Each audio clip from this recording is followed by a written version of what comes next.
মই কৃষ্ণা মই ক'ব খুজিছোঁ এটা বিষয় বিফলতা সফল কৰি তোলক। বিফলতা সফল কৰি তোলক। হয়, ঠিকেই শুনিছে আপোনালোকে। বিফলতা সফল কৰি তোলক। ভিডিঅ'টো চাওকচোন, ইয়াৰ পৰা কি বুজিব আপোনালোকে নিশ্চয় কমেণ্ট কৰি জনাব মোক। প্ৰতিজন আপোনালোকে হয়তো ভাবে যে প্ৰতিজন সফল ব্যক্তি সৰুৰ পৰা আৰম্ভণিৰ পৰাই সফলেই হৈ গৈছে, কিন্তু তেনে কোনো কথা নহয়। আচলতে প্ৰতিজন সফল ব্যক্তিয়ে এদিন বিফলতাৰ মুখ দেখি আহিছে বা ফেইল হৈছে। ফেইলটো কৰা কোনো ডাঙৰ কথা নহয়। ফেইল কৰিলেহে আপুনি নতুনকৈ শিকিব আৰু আগবাঢ়ি যাবলৈ উদ্যম পাব। এইটো ফেইল নকৰিব বা ফেইল নকৰিলে আপুনি ফেইল কৰা যেন বেয়া, এই কথাটো আপোনালোকে মনলৈ কেতিয়াও নানিব। ফেইল কৰিছে যদিহে আপোনালোকে নতুন শিকিবলৈ আগ্ৰহ কৰিব পাৰিব। এইটো কোৱা নাই মই ফেইল কৰাটো সদায় ফেইলেই কৰি থাকক, তেনেকুৱাতো নহয়। ফেইল কৰিলেই বুলি যে আপুনি আগবাঢ়িব নোৱাৰিব, তেনেকুৱাও নহয়। আচলতে ইতিহাসৰ পাল লুটিয়াই যদি আমি চাব খোজোঁ, তেতিয়াহ'লে দেখিম নিশ্চয় প্ৰতিজন সফল ব্যক্তি এদিন নহয় আৰম্ভণিৰ পৰা কেতিয়াও সফল হোৱা নাই। তেওঁ এদিন নহয় এদিন বিফলতাৰ মুখ দেখিছে, সেয়ে তেওঁ সফল হ'ব পাৰিছে। সেয়ে মই ক'ব খুজিছোঁ, আপুনিও সফলতা পাবলৈ হ'লে বিফলতাক প্ৰশ্ৰয় নিদিব। যদি বিফল হৈছে, তাক আকৌ উদ্যমেৰে আগবাঢ়ি যাওক। গতিকে দুখ নকৰিব, মই কিয় ফেইল কৰিছোঁ। জীৱনত বহুতো সমস্যা আহিব পাৰে, তাক উফৰাই পঠিয়াই আগবাঢ়ি যোৱাজনেই হৈছে প্ৰকৃত মানুহ। মই কেতিয়াও নকওঁ যে ফেইল কেতিয়াও নকৰিব বা ফেইল কৰিলে জীৱনত কেতিয়াও সফল নহয়, এনেকুৱা কোনো কথা নহয়। ফেইল কৰিছে, পুনৰ উদ্যমেৰে আগবাঢ়ি যাবলৈ চেষ্টা কৰক। জীৱন সফল হ'বই। প্ৰতিজন মানুহে বিফল বা ফেইল হোৱাৰ বাবেই হোৱাৰ বিভিন্ন কাৰণ দেখুৱায়, যেনে মোৰ মা দেউতা নাই বা মোৰ অৰ্থৰ অভাৱ বা মোৰ বিভিন্ন ধৰণৰ সমস্যা আছিল, এনেকুৱা। কিন্তু আচলতে আপুনি কাৰণ নেদেখুৱাব বা অজুহাত নেদেখুৱাব যে মোৰ এই কাৰণেই মই বিফল হ'লোঁ। আপুনি সেই অজুহাতটো আঁতৰ কৰক। আঁতৰ কৰি আপুনি সফল হ'বলৈ চেষ্টা কৰক। এদিন দেখিব আপুনি নিশ্চয় সফল হৈছে, আপোনাৰ লক্ষ্যস্থান নিশ্চয় পাইছেগৈ। মই ক'ব খুজিছোঁ যে অজুহাত মানুহৰ বিভিন্ন যিজনে নিগেটিভ চিন্তাধাৰাৰ মানুহ, তেওঁহে অজুহাত দেখুৱাব। কাৰণ মোৰ এইটো নাই সেইটো নাই কৰি তেওঁৱে ক'ব যে মই বিফল হোৱাৰ কাৰণ এইবিলাকহে আছিল। কাৰণ নিজৰ গাত তেওঁ দুখ নিদিয়ে। তো আপুনি নিজক বিশ্লেষণ কৰক, নিজে কি পাৰিছে কি নোৱাৰিছে, কেনেকুৱা ধৰণে আপুনি আগবাঢ়ি গ'লে আপুনি সফল হ'ব পাৰিব, সেই কথাটো আপুনি বিশ্লেষণ কৰক। তেতিয়াহে দেখিব আপুনি সফল নিশ্চয় হৈছে। মানুহে কয় মই সুবিধা নাপালোঁ, কিন্তু সুবিধা পোৱা হ'লে এনেকুৱা কৰিলোঁহেঁতেন, তেনেকুৱা কোনো কথা নহয়। নিজৰ সুবিধা নিজেই উলিয়াবলৈ চেষ্টা কৰক। কি লাগে আপোনাক জীৱনত আগবাঢ়ি যাবলৈ? জীৱনটো এটা গণিত নহয়, জীৱনৰ গণিতটো এটা বেলেগ গণিত। গণিতত আমি যেতিয়া পৰীক্ষাত অংক কৰোঁ, তেতিয়াহ'লে এবাৰ যদি অংকটো শুদ্ধ ওলায়, তেতিয়াহ'লে আমি নম্বৰ পালোঁ। যেতিয়া ভুল হ'ল, আমি তেতিয়াহ'লে নম্বৰ নাপালোঁ। কিন্তু জীৱনৰ গণিতটো তেনেকুৱা নহয়। উত্তৰ এটাই নহয়, ইয়াৰ উত্তৰ বহুতো হ'ব পাৰে আৰু বহুতো ধৰণে তাৰ উত্তৰ উলিয়াবও পৰা ব্যৱস্থা থাকে। এটাই নিয়ম নহয় উলিওৱাৰ। সেইকাৰণে আপোনালোকে জীৱনৰ গণিতখন আগবাঢ়ি যাবলৈ জীৱনৰ গণিততে বিভিন্ন ধৰণে তাৰ সেই গণিতৰ উত্তৰ উলিয়াবলৈ আপোনালোকে চেষ্টা কৰিব লাগিব।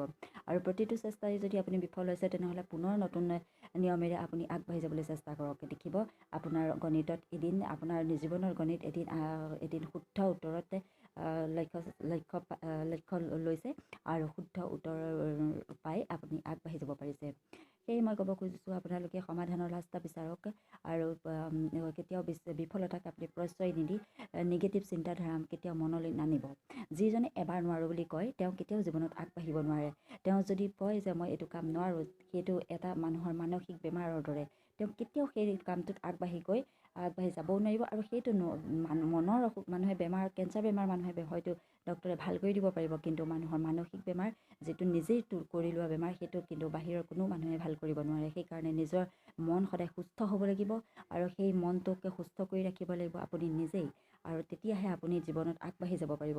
আৰু চাব, যেতিয়া আপুনি ঋণাত্মক চিন্তাধাৰাৰ পৰা মুক্ত হৈ আপুনি ধনাত্মক চিন্তাধাৰা কৰিবলৈ ল'ব, তেতিয়া চাব আপুনি সদায় সফল হৈ গৈছে। কিন্তু সফলতা আপোনাক এদিনতে কেতিয়াও চুই নিদিয়েহি।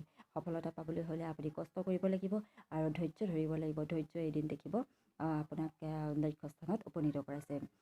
সাহসী হ'ব লাগিব। আপুনি নিজেও এজন সাহসী ব্যক্তি হ'ব লাগিব, যাতে মানুহক সকলো বিপদৰ পৰা আগবাঢ়ি যায়, সকলো বিপদৰ মুখামুখি হ'বলৈ আপুনি ধৈৰ্য ধৰি সাহসেৰে আগবাঢ়ি যাবলৈ নিজৰ মনত সাহস থাকিব লাগিব। আপুনি নিজে এবাৰ কোনো এটা কাম কৰিলে, সেই কামটো যদি নোৱাৰোঁ বুলি ভাবি লয়, তেতিয়াহ'লে চাব আপুনি কেতিয়াও সেইটো কাম কৰিব নোৱাৰে। সেয়ে মই কৈছোঁ বাৰে বাৰে আপোনালোকক যে জীৱনৰ বাটত যেতিয়া আগবাঢ়ি যাব বিচাৰিছে, তেতিয়াহ'লে আপোনালোকে নোৱাৰোঁ বুলি কেতিয়াও নাভাবিব। দেখিব যেতিয়া পাৰিম বুলি আপুনি আগবাঢ়ি যাব, আপোনাৰ মানসিক শক্তি যেতিয়া শক্তিশালী হ'ব, তেতিয়াহ'লে আপোনাক কোনেও পিছ পেলাব নোৱাৰিব। আপুনি এদিন আগবাঢ়ি যাব আৰু সফল নিশ্চয় হ'ব। গতিকে সাহসেৰে আগবাঢ়ি যাওক। আপোনাৰ সকলো প্ৰশ্নৰ উত্তৰেৰে আপুনি নিজেই বিচাৰি উলিয়াব পাৰিব আৰু চাব আপোনাৰ লক্ষ্যস্থান আপোনাৰ হাতত নিজেই আহি থিয় দিছেহি। গতিকে জীৱনত আগবাঢ়ি যাবলৈ আপুনি কেতিয়াও অজুহাত দেখুৱাই, কাৰণ দেখুৱাই আপোনালোকে নিজকে দুৰ্বল কৰি নেপেলাব। নিজক এতিয়া সদায় শক্তিশালী কৰি তোলক। সকলো সমস্যাৰ সমাধানৰ এটা নহয় এটা ৰাস্তা ওলাবই। গতিকে সাহসেৰে আপোনালোকে সকলো সমস্যা আগবাঢ়ি যাবলৈ চেষ্টা কৰক। জীৱনত পৰিয়ালতে হওক বা ব্যৱসায়তে হওক বা আপোনাৰ শিক্ষাৰ অনুষ্ঠানতেই হওক বা য'তে ত'তে যিকোনো ধৰণৰ সমস্যা আহিব পাৰে, সকলো সমস্যা আপুনি শক্তিৰে সাহসেৰে আগবাঢ়ি যাবলৈ চেষ্টা কৰক। দেখিব আপোনাৰ লক্ষ্য আপোনাৰ হাতৰ মুঠিত। আপোনাক সেই লক্ষ্যৰ পৰা সেই লক্ষ্যৰ পৰা বিচলিত কৰিব আপোনাক কোনেও নোৱাৰিব। যদি আপোনাৰ মানসিক শক্তি সদায় শক্তিশালী হয়, তেতিয়াহ'লে সেই শক্তিক ওফৰাই পেলোৱাৰ কাৰো সাহস নাই।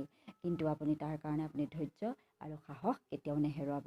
আৰু সদায় মানুহে ধনাত্মক চিন্তাধাৰাৰে চিন্তা কৰিব, কেতিয়াও ঋণাত্মক চিন্তা নাভাবিব। জীৱনত আগবাঢ়ি যাবলৈ হ'লে নোৱাৰো শব্দ কেতিয়াও নানিব। আমি সৰুতে এটা কবিতা পঢ়িছিলোঁ, নোৱাৰো কথাটি হেৰা বেয়া কথা বৰ। সেয়ে শুনক, নোৱাৰো বুলি কেতিয়াও আপোনালোকে নক'ব। আৰু যিটো কাম আপোনালোকে হাতত ল'ব, তাক দুদিন লেটকৈ হ'লেও, দুদিন পলমকৈ হ'লেও তাক সফল কৰিবলৈ চেষ্টা কৰিব। তাক নোৱাৰো এবাৰ বিফল হ'ল বুলি আপুনি তাক এৰি নিদিব। দেখিব সেই আপোনাৰ ধৈৰ্যৰে আপুনি এদিন বহুত আপোনাৰ লক্ষ্যৰ বহুত ওপৰত উঠি গৈছে।